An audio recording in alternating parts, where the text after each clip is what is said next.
تخيلي معايا كده البذرة لما بتتحط في الأرض، هل بتطلع تقول أنا هبقى شجرة، ولا بتفضل تحت كده ساكتة في الضلمة لحد ما تكبر وكل اللي يشوفها ينبهر من جمالها وتفاصيلها؟ أهو ده بالظبط موضوع الفيديو بتاع النهاردة. اختفي عن الأنظار وارجعي ابهريهم بالنتائج بتاعتك. تخيلي معايا لو انت عايشة وسط بيئة سامة أو صحبة مش صالحة. يا ستي انت مش هتعملي حاجة، انت مش هتعرفي توصلي لحاجة، انت أساسا مش فالحة في حاجة، وكلام من هذا القبيل.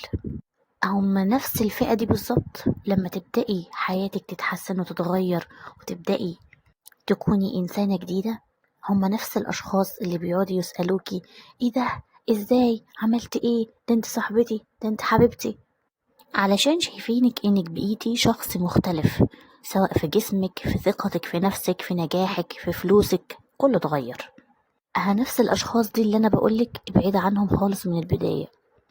المهم، لو عايزة تعرفي ازاي تختفي وترجعي أقوى من الأول، اخبطي اللايك الجميل واشتركي في القناة ويلا بينا. الفيديو ده ممكن يغير مسار حياتك لو طبقتيه فعلا.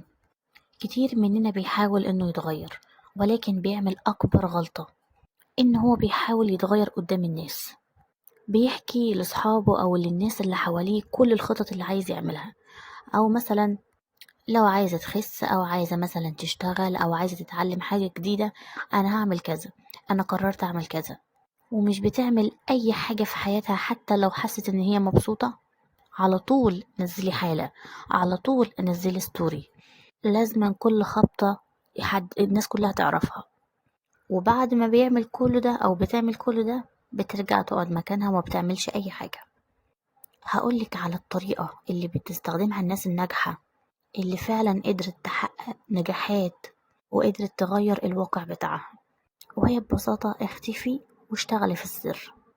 طيب ليه أصلا لازم تختفي؟ ليه أصلا لازم كل حاجة تعمليها مع نفسك كده، تكني مع نفسك كده، وأي حاجة عايزة تعمليها اعمليها، يعني من غير ما تعلني عنها، من غير ما تقولي أنا نويت أعمل كذا، أنا قررت أعمل كذا؟ ليه لازم تعملي كل ده؟ أولا لأن الناس مش هتفيدك بحاجة، كل اللي هم هيعملوه إن هم هيسرقوا طاقتك، لأنهم هيقعدوا يسألوكي ويقارنوكي بحد أو ينتقدوكي، وكلام كلام كلام، وده بيخليكي تحت ضغط نفسي رهيب، وغالبا بتفشلي في الحاجة اللي انت لسه أصلا ما بدأتيش فيها. بعكس خالص لما تحتفظي بنفسك، بالخطط اللي انت عايزة تعمليها وبالحاجات اللي انت ناوية تغيريها في حياتك وبالخطوات اللي انت هتبدأي تاخديها، محدش خالص هيعرف عنك حاجة، محدش هينتقدك، طاقتك كلها متركزة على الحاجة اللي عايزة تعمليها. ما عندكيش انك قاعدة تهدري الوقت في انك تناقشي وتتجادلي وتتكلمي، لا انا قادرة، لا انا هعمل وهتشوفوا. احتفظي بطاقتك للحاجة اللي انت عايزة تعمليها. هتكتشفي ان قوتك الحقيقية في انك تبعدي خالص عن اراء الاخرين. وزي لما بقولك اختفي، انا مش بقولك تقطعي علاقاتك مع الناس او مع اللي حواليكي. المقصد من كلامي انك تتوقفي تشاركي تقدمك، خططك، الحاجات اللي عايزة تعمليها. توقفي تردي على كلمة ايه الأخبار، وصلت لحد فين، مش عارفة ايه، انت هتعملي ايه، مش مهم، الحمد لله تمام أنا كويسة، مش مهم تدي تفاصيل. وزي ما قلنا مش أي حاجة تعمليها ترميهي تنزلي ستوري أو حالة، مش هيفيدك بحاجة إن الناس تعرف. طيب نيجي بقى للجزء المهم، ازاي تشتغلي على نفسك في السر، وده بقى الجزء العملي. هقسمه معاكي ل4 مجالات رئيسية لازم تشتغلي عليهم الفترة دي، والخطة دي ماشية مع كل الناس، لأن كلنا هنهتم بنفس التفاصيل باختلاف بس اهتماماتنا في الحاجة. هقولك ازاي.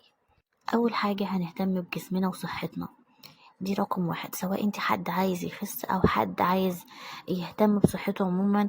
يعني محتاج انه ياخد فيتامينات، محتاج ان هو مثلا يتمرن أكتر عشان نشاط جسمه، أو حد مثلا هو أصلا رفيع وعايز يهتم بصحته البدنية. يعني الصحة عند كل الناس رقم 1. هتبدأي تحطي الخطة بتاعتك بناء على احتياجك. يعني انت لو حد عايز يخس مثلا، تعملي خطة ازاي مثلا اخس كذا في مدة كذا. وطبعا برامج الذكاء الاصطناعي ما خلتش حد اشتكى. ادخلي على اي برنامج شات، اسألي مثلا اعملي خطة اني اوصل للوزن الفلاني، او انا مثلا عايزة اوصل يعني انت حد رفيع عايز مثلا يزيد في الوزن كذا، طب اعملي خطة ان انا اتمرن، طب اعملي نظام. بصي ما خلاش حد اشتكى. ادخلي مثلا اعملي نظام لنفسك وابدأي بخطوات بسيطة امشي عليه. ومش شرط اللي هو انا هشترك في الجيم وانا هعمل، بصي ابدأي بأبسط الامكانيات، ابسط التفاصيل. كل حاجة ما اعمليها في البيت، حتى لو انك هتتمرني او انك هتخسي اعملي كل ده في البيت. اليوتيوب مليان تمارين ومليان حاجات انك تقدري تستفادي منها. تاني حاجة انك تاكلي اكل نظيف، بمعنى كل حاجة بندخلها لجسمنا بتأثر علينا، بالأخص موضوع الأكل ده بتلاقيه بيأثر جدا على جسمك، على أفكارك، على مشاعرك، على نشاطك، على حركتك. يعني الأكل ده موضوع كبير جدا، فأنتي مختصر الكلام كلي أكل نظيف، أكل كده يدخل جسمك يديكي النشاط، يحيي الخلايا، يظبط أفكارك، يديكي كده ايه الحاجات اللي جسمك محتاجها، مش ان احنا نديه حاجات اكبر من الحد بتاعه وفي الاخر بقى ناخد نتيجة سلبية. تالت حاجة بقى انك تنامي. نامي مثلا الوقت الكافي اللي جسمك محتاجه من 7 ل8 ساعات مثلا. ودي حاجات بسيطة جدا في الجانب الصحي، لو التزمت بيها بس شهرين 3 الفرق هيكون واضح عليكي. ندخل بقى للجانب العلمي. لو انت حد لسه في الدراسة اجتهدي جدا انك تجيبي احسن حاجة في النتائج. بقدر امكانك حاولي تعملي يعني ايه اقصى ما عندك علشان تجيبي مجموع كويس او درجات كويسة. طيب بجانب الدراسة انك لازم تطوري عقلك، لازم تطوري تفكيرك، لازم يكون عندك كده عادة القراءة. لازم تختاري كتاب مثلا كل شهر تاخدي منه مثلا صفحتين 3 كده وانت بتشربي كوباية شاي، وانت قاعدة كده اول الصبح، وانت مثلا بالليل. يعني بصي اختاري كده حوالي 10 دقايق ربع ساعة مع نفسك. زودي معلوماتك، زودي افكارك، زودي الحاجات، او بمعنى صح زودي خبراتك في الحياة. واحسن حاجة تعملها في الحوارات دي كلها هي القراءة. الحوار كله مش هياخد معاكي 5 دقايق. حطي ليميت كده، انا هاخد صفحتين بس، علشان قلنا قليل دائم خيرا من كثير منقطع. انك تقرأي مثلا تقرأي 10 15 صفحة وتاني يوم تكسل، لا، خدي ليميت قليل علشان تستمر عليه. ولازما وحتما ولا بد انك تتعلمي حاجة تدخلك فلوس. اتعلمي اي مهارة، تصميم، كتابة، برمجة، تسويق، اي مهارة لازما يكون عندك الحاجة اللي تدخلك اي دخل حتى لو كان بسيط. خدي كورسات اونلاين مثلا، افتحي اليوتيوب، دوري، ابحثي، شوفي حاجة لازم تتعلميها. ومثلا انت لقيتي كورس، الكورس مش هتاخديه كله خبط لازق مرة واحدة، لا، مثلا النهاردة حلقة، النهاردة هاخد مثلا محاضرة، وهكذا لحد ما تخلصي الكورس بتاعك وتبدأي تطبقي، مش يتركن على الرف، تبدأي تطبقي على طول. هنيجي بقى لأهم جانب من الجوانب اللي احنا اتكلمنا فيها، وهي الجانب الروحاني. انك لازما تكوني على صلة او اتصال دائم بربنا، لازم ولا بد. عارفة لو انتي مظبطتيش نفسك في الجانب ده كل الجوانب اصلا هتقع. الصلاة الصلاة الصلاة، لازم تصلي.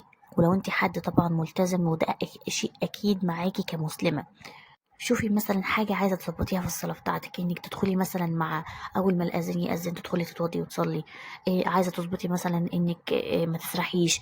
شوفي حاجة عايزة تعدليها في صلاتك وظبطيها. يعني خدي خطوة حتى في موضوع الصلاة ده. وتاني حاجة أذكارك، لازما تحصني نفسك بأذكار الصباح والمساء. والكلام ده والله ليا قبليكوا، لأني أنا أصلا حد بيكسل جدا ان هو يقرأ اذكار الصباح والمساء، ولكن الفترة اللي بلتزم بيها والله بجد بتكوني راحة نفسية، بتكوني متحصنة. هو عبارة اصلا عن ادعية بتخليكي بصي ماشية زي الحديد في كل حاجة. فانا بقول لنفسي وبقول لكم نلتزم باذكار الصباح والمساء. تاني حاجة يا جماعة، ايا كان ظروفك، حد بس مثلا في اي مستوى، الصدقة عليكي بالصدقة، حتى لو جنيه عليكي بالصدقة. لازم تطلعي صدقة، لازم تعملي صدقات خلال يومك. وطبعا احنا عارفين ان مش شرط فلوس، اي نوع من انواع الصدقات اعمليه خلال يومك. التبسم في وجه اخيك، إماطة الاذى عن الطريق، شوية رز حطيهم على الشباك عندك للعصافير. بص، اي صدقة. لو انت حد مقتدر جدا جدا طلعي صدقات، اعملي اطعام، اعملي ساعدي حد، شوفي يتيم، شوفي مثلا حد عروسة عايزة تتجهز هاتلها هدية في جهازها. اعملي صدقات، اعملي صدقات. انت عبارة عنك انت اولا بتزودي الفلوس اللي معاكي، ونقص مال من صدقة. ثانيا انت بتبعتي لنفسك في الاخرة جزء من الفلوس اللي معاكي في الدنيا علشان ينفعك هناك. ثالثا ودي سر توفيقك في الحياة، عايزة تتوفقي وتحققي وتنجزي وتعملي كل حاجة، الصدقة عبارة عن البركة بتاعت حياتك. ولازم وحتما ولا بد يكون ليكي ورد من الذكر. اعملي يا ستي، بصي، بعد كل صلاة خدي مثلا 5 دقايق كده استغفري فيهم. خدي مثلا ربع ساعة كده صلي على النبي. اعملي أي ورد كده، عادة يومية بسيطة صغيرة جدا، واربطيها بميعاد الصلاة بحيث إنها تبقى ثابتة معاكي.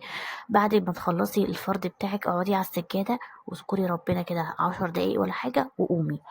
ولو انت بقى حد 100 خلي الذكر على لسانك طول اليوم. بس انا بقولك ابدأي بالحاجة البسيطة علشان تكبر مع الوقت. الحاجة التانية بقى اهتمامك بنفسك. بصي، مش هقولك اعملي سكين كير واصرفي وروحي وهاتي، وطبعا انت لو في المقدرة اعملي كل ده، مش هقولك حاجة. ولكن احنا كبنوتات هنبدأ بأبسط التفاصيل. اهتمي بشعرك، اصحي الصبح مثلا، اغسلي وشك، اعملي روتين بسيط، سرحي شعرك تسريحة بسيطة، رطبي. بصي اعملي ماسك مثلا كل اسبوع. بصي يعني بأبسط الإمكانيات ظبطي حالك. ظبطي حالك، ولو في إيدك تعملي وتجيبي وتصرفي على نفسك ما تستخسريش، اعملي كل ده. ولازما اليوم بتاعك يكون ماشي بخطة، مش انك اول ما تصحي كده تسيبي اليوم ماشي سداح مداح لحد الليل كده وتلاقي نفسك ما عملتيش حاجة، وتلاقي اليوم ضاع وما استفدتيش منه بأي حاجة. لازم تكوني عاملة تو دو ليست كده بسيط. واحسن حاجة انصحك بيها بجد بجد انك تعملي خطة اسبوعية. تعملي كده، بصي اطبعي مثلا خطة أسبوعية، أو إن شاء الله أعمل لكم فيديو عن الموضوع ده، لأن بصراحة أحسن خطة تعمليها الخطة الأسبوعية. إنك تقسمي كده صفحة 7 خانات، 7 خانات كل خانة بيوم. مثلا السبت عندي كذا، الحد عندي كذا، الاثنين عندي كذا، وتكتبي الخطة كاملة بتاعة الأسبوع، الحاجات الأساسية اللي بتعمليها في يومك اللي احنا قلنا عليها دي، مع الإضافات اللي مثلا عندك مشوار، عندك هتجيبي حاجة، هتظبطي حاجة، حد جايلك، الكلام ده كله يعني تضيفيه في اليوم بتاعه، بحيث ان اليوم يكون مكتوب من اول ما تصحي كده، النهارده عملت كذا وعملت كذا وعملت كذا. لما تلاقي نفسك بتعلمي على الحاجات اللي عملتيها وبتعلمي على الانجازات اللي انجزتيها، عايزه اقولك انت بتاخدي دوبامين بوم، يعني بتحسي انك انجزتي ويومك كده ما ضاعش هدر، وحياتك مترتبه ومتنظمه. وحتى لو كسلتي مثلا انك تعمليها، يعني عملتي الخطه بتاعتك ومشيتي عليها فتره وتمام، جيتي مثلا حصل ظرف النهارده ما عملتش الخطه بتاعتي، ما تكسليش، مش مشكلة، ابدأي اليوم اللي بعده واعملي الخطة واستمري وكملي. لأن الحياة مش بتمشي كده على رتم واحد، لازما شوية فوق شوية تحت. لو مشيت على عاملة زي خط القلب، يعني لازما فوق تحت فوق تحت. لو مشيت على رتم واحد كده الإنسان بيموت. فاهمين ازاي؟ فعادي جدا، النهاردة عملت أحسن حاجة زي الفل، بكرة مثلا قصرت شوية مش مشكلة. المهم إن احنا ما نوقفش، طول ما احنا عايشين بنسعى وبنشتغل وبنغير وبنطور وبنظبط. هو دي الحياة بتاعتنا. وفي جملة سمعتها تحفة: مفيش فاشل بيحاول، مفيش إنسان فاشل بيحاول. فاهمين ازاي؟ اسمعيها بعمق كده هتأثر فيكي. الحاجة التانية، ما تسيبيش نفسك للملل، وما تسيبيش نفسك للفراغ، ما تسيبيش نفسك للتفكير الكتير والأفكار السلبية. وانا عاملة فيديو عن الأفكار السلبية، ياريت تسمعيه، لأن هيعلمك ازاي تفرغي كل الحاجات اللي في دماغك وتفضيها كده خالص، وتحسي انك انتي في روقان، يعني كده في نعمة، يعني ايه لا تقدر. عايزة اقولك انك لما تعملي الخطة بتاعتك وتيجي على نهاية الاسبوع تشوفي انتي انجزت ايه، بتحسي كده انك يعني ايه حد بيعمل اللي عليه فعلا. فانصحك بالخطة الاسبوعية، يا رب تعمليها. فكل اللي انا عايزة اقولهولك، اختفي شهر 2 3 4 مش مشكلة. مش اختفي انك انت تكفلي على نفسك، لا، انك انت تقفلي على الخطط بتاعتك، على الحاجات اللي عايزة تعمليها. ظبطي الحاجات اللي عايزة تغيريها وتظبطيها، وابدأي مع نفسك بالخطوات. ابسط حاجة ابدأي بيها. صدقيني المثل اللي قال داري على شمعتك تقيد كان مثل يعني صح جدا، صح جدا. المهم لو هتطبقي الخطة دي اكتبي في الكومنتات، انا هختفي وهبدأ، وانا هتابع معاكي في الكومنتات. وكمان هسيب لكم جروب التليجرام بتاع القناة، عايزاكي تدخلي فيه، ان شاء الله هنبدأ التحدي مع بعض. الجروب مجاني والخطة مجانية، ومتاح معاكي تبدأي معانا ان شاء الله الخطة علشان تبدأي تتغيري. وهساعدك ان شاء الله انك تستمري. وعايزه اقولك ان شاء الله الفتره الجايه نازل كورس قوي جدا برضو، هنزله بشكل مجاني علشان انت محتاجه الكورس ده بجد. هو يعني الناس بتعمله بفلوس بس انا هنزله بشكل مجاني للاستفاده. فما تنسيش تكوني مشتركه في القناه ومفعله الاشعارات علشان اول حلقات تنزل تشوفيها على طول. وما تنسيش تاخدي خطوه، لاني والله العمر بيعدي. مع السلامه.